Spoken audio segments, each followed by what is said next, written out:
എല്ലാവർക്കും നല്ല നമസ്കാരം. ഒരു നല്ല ദിവസം ആശംസിക്കുന്നു. വളരെ പ്രധാനപ്പെട്ട ഒരു വിഷയമാണ് നിങ്ങളുമായിട്ട് ഇന്ന് പങ്കുവയ്ക്കുന്നത്. അതായത് നല്ല ഭക്ഷണം കഴിക്കാൻ സാധിക്കുക എന്ന് പറയുന്നത് വളരെ ഭാഗ്യം ഉള്ളവർക്കേ ഇന്ന് നല്ല ഭക്ഷണം കഴിക്കാൻ സാധിക്കുകയുള്ളൂ എന്നൊരു തലം വന്നു ചേർന്നിട്ടുണ്ട്. നമുക്കറിയാം പല ഭക്ഷണശാലകളുടെ പേരുകളും അതുപോലെ തന്നെ ഭക്ഷണശാലകളുടെ മുന്നിൽ എഴുതി വെച്ച വിഭവങ്ങളുടെ ഒക്കെ പേരുകളൊക്കെ ആകർഷിച്ച് നമ്മൾ ഈ ഭക്ഷണശാലയിലേക്ക് കടന്നു ചെന്നതിന് ശേഷം ഭക്ഷണം കഴിക്കുമ്പോഴായിരിക്കും നമുക്ക് ഒരുപാട് ദുരനുഭവങ്ങൾ ഉണ്ടായിട്ടുണ്ടാകാം. നമുക്കതൊക്കെ ഒരുപാട് ദുരനുഭവങ്ങൾ ചാലക്കുടി പട്ടണത്തിൻ്റെ അകത്തുനിന്ന് തന്നെ കിട്ടിയിട്ടുണ്ടാകും. എത്രയോ തവണ ഹെൽത്ത് ഉദ്യോഗസ്ഥർ ഈ പട്ടണാതിർത്തിയിൽപ്പെട്ട പല ഭക്ഷണശാലകളിൽ നിന്നും പഴകിയ ഭക്ഷണങ്ങൾ പിടിച്ചിരിക്കുന്നു.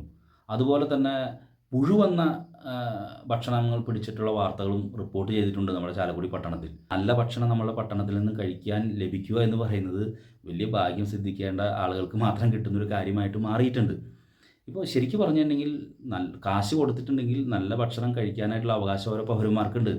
അത് ഭക്ഷണശാലകളിൽ നിന്നായിക്കോട്ടെ, സ്കൂളിൽ നിന്നായിക്കോട്ടെ, ധ്യാന കേന്ദ്രങ്ങളിൽ നിന്നായിക്കോട്ടെ, ഒക്കെ തന്നെ നമ്മൾ പണം കൊടുത്ത് നമ്മൾ ചെല്ലുമ്പോൾ നമുക്ക് നല്ല ഭക്ഷണവും നല്ല വെള്ളവും നമുക്ക് തരാനായിട്ട് അവർ ബാധ്യസ്ഥരാണ്. പ്രത്യേകിച്ച് ധ്യാന കേന്ദ്രങ്ങളിൽ. ധ്യാന കേന്ദ്രം എന്ന് പറഞ്ഞിട്ടുണ്ടെങ്കിൽ ഒരു ആത്മീയത ഉണർത്തുന്ന ആത്മീയമായ തലങ്ങളിൽ നിൽക്കുന്ന സ്ഥാപനങ്ങളാണ്. അവിടെ തീർച്ചയായിട്ടും മറ്റുള്ള സ്ഥാപനങ്ങളിൽ നിന്നും കുറച്ചും കൂടി ഔന്നത്യത്തോടു കൂടി ഇടപെടേണ്ട സാഹചര്യങ്ങളാണുള്ളത്. അപ്പം ഞാൻ പറഞ്ഞു വരുന്നത്, മുരിങ്ങൂരുള്ളൊരു ധ്യാന കേന്ദ്രത്തിൽ ധ്യാനം കൂടാൻ വന്ന ഏകദേശം 60ഓളം വിദ്യാർത്ഥികൾക്ക് ഭക്ഷ്യവിഷബാധ ഏറ്റു എന്നുള്ളൊരു കാര്യമാണ് നിങ്ങളോട് പങ്കുവയ്ക്കാൻ പോകുന്നത്. 7, 8, 9 തീയതികളിൽ നടന്ന ധ്യാനത്തിൽ നഴ്സിംഗ് വിദ്യാർത്ഥിനികളായ കുറച്ച് പേർ ഈ ധ്യാനകേന്ദ്രത്തിൽ ധ്യാനം കൂടാനായിട്ട് എത്തിച്ചേർന്നു. കത്തോലിക്ക വിദ്യാർത്ഥികൾക്ക് ധ്യാനം മസ്റ്റായിട്ട് വേണം എന്ന് പറഞ്ഞതിൻ്റെ അടിസ്ഥാനത്തിലാണ് ഈ കുട്ടികൾ ഈ ധ്യാനകേന്ദ്രത്തിൽ പോയി ധ്യാനം കൂടാൻ പോയത്. തുടക്കം മുതലേ തന്നെ വെള്ളത്തിലും ഭക്ഷണത്തിലും വലിയ പ്രശ്നങ്ങളുണ്ടായി എന്ന് തന്നെയാണ് ഈ ആശുപത്രിയിലായ കുട്ടികളുടെ മാതാപിതാക്കൾ രഹസ്യമായിട്ട് നമ്മളോട് പറഞ്ഞത്. കാരണം അവർക്ക് ഭയമുണ്ട്, ഒരുപക്ഷെ ഞങ്ങളുടെ കുട്ടികളുടെ വിദ്യാഭ്യാസത്തേക്ക് ഇത് ബാധിക്കുമെന്നൊക്കെ വല്ലാത്ത ഭയമുണ്ട്. അതുകൊണ്ട് തന്നെ വളരെ രഹസ്യമായിട്ട് തന്നെ ചില മാതാപിതാക്കന്മാർ നമ്മളോട് സംസാരിച്ചു. ഭക്ഷണത്തിലും വെള്ളത്തിലും വലിയ പ്രശ്നങ്ങളാണ് ഉണ്ടായിട്ടുള്ളത്. ഏകദേശം 29ഓളം കുട്ടികൾ തൊട്ടടുത്ത് ചാലക്കുടിയിലുള്ളൊരു സ്വകാര്യ ആശുപത്രിയിൽ ചികിത്സ തേടി അതിൽ 5 പേര് ഇപ്പോഴും അഡ്മിറ്റാണ്. ഇവർക്ക് ഛർദി, വയറിളക്കം തുടങ്ങിയ ലക്ഷണങ്ങളാണ് കണ്ടു തുടങ്ങിയത്. പലർക്കും ദേഹാസ്വാസ്ഥ്യം അനുഭവപ്പെട്ടു. അങ്ങനത്തെ ശാരീരിക ബുദ്ധിമുട്ടുകളൊക്കെ തന്നെയാണ് അനുഭവം ഉണ്ടായത്.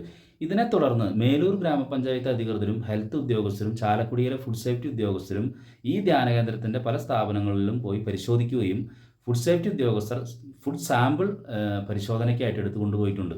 അപ്പോൾ മാതാപിതാക്കളിൽ നമുക്കറിയാൻ സാധിച്ച സംഭവം എന്ന് പറഞ്ഞു കഴിഞ്ഞാൽ ഈ ധ്യാനകേന്ദ്രത്തിൽ നിന്ന് ഭക്ഷണം കഴിച്ചത് മൂലമാണ് ഭക്ഷ്യവിഷബാധ ഉണ്ടായിട്ടുള്ളത് എന്ന് തന്നെയാണ് പറയുന്നത്. ധ്യാനകേന്ദ്രത്തിന് മറ്റൊരു അഭിപ്രായമുണ്ട്. അത് വേറെ സ്ഥലങ്ങളിൽ പോയി ഭക്ഷണം കഴിച്ചുകൊണ്ടാകാം എന്ന് പറയുന്നുണ്ടെങ്കിൽ തന്നെയും ഈ മാതാപിതാക്കളുടെ കൃത്യമായിട്ടുള്ള അനുമാനം ഇവിടെ നിന്ന് ഭക്ഷണം കഴിച്ചുകൊണ്ടായിട്ട് 7, 8, 9 തീയതികളാണ് ധ്യാനം നടന്നത്. ഞായറാഴ്ചയോട് കൂടിയിട്ടാണ് ഈ കുട്ടികൾക്ക് അസ്വസ്ഥതകൾ അനുഭവപ്പെട്ടു തുടങ്ങിയത് എന്ന് തന്നെയാണ് ഈ വാർത്ത നിങ്ങളുമായിട്ട് പങ്കുവയ്ക്കുകയാണ്. കാരണം തീർച്ചയായിട്ടും നമ്മൾ ഓരോരുത്തരും ശ്രദ്ധിക്കേണ്ട കാര്യം, നമ്മളൊരു 10 പേർക്ക് ഭക്ഷണം കൊടുക്കുന്നുണ്ടെങ്കിൽ അതൊരു വളരെ പുണ്യപ്പെട്ട കാര്യമാണ്. ഭക്ഷണം ഒരു വ്യക്തിക്ക് കൊടുക്കുന്നുണ്ടെങ്കിൽ നല്ല ഭക്ഷണം കൊടുക്കാനായിട്ട് നമ്മൾ ശ്രമിക്കണം. പ്രത്യേകിച്ച് ഇതുപോലെയുള്ള ധ്യാന കേന്ദ്രങ്ങൾ അവർ സത്യം പറഞ്ഞു കഴിഞ്ഞാൽ ദൈവത്തിൻ്റെ വചനങ്ങൾ ഉരുവിട്ടുകൊണ്ടാണ് ഈ ധ്യാനമൊക്കെ നടത്തുന്നത്. അബദ്ധങ്ങളും മറ്റു കാര്യങ്ങളൊക്കെ സംഭവിക്കാം. പക്ഷേ കുറേ കൂടി കാര്യക്ഷമതയോട് കൂടിയിട്ട് ഇത്തരം കാര്യങ്ങളിൽ ഇടപെടണം എന്ന് തന്നെയാണ് എൻ്റെ ഒരു പേഴ്സണൽ അഭ്യർത്ഥന. കാരണം ഇതൊരു വലിയ ദുരന്തമാവാതിരുന്നത് ആരുടെയോ ഭാഗ്യം, ഈ മാതാപിതാക്കളുടെ പ്രാർത്ഥന കൊണ്ടൊക്കെ ആയിരിക്കാം എന്ന് തന്നെയാണ് ഞാൻ വിശ്വസിക്കുന്നത്. കാരണം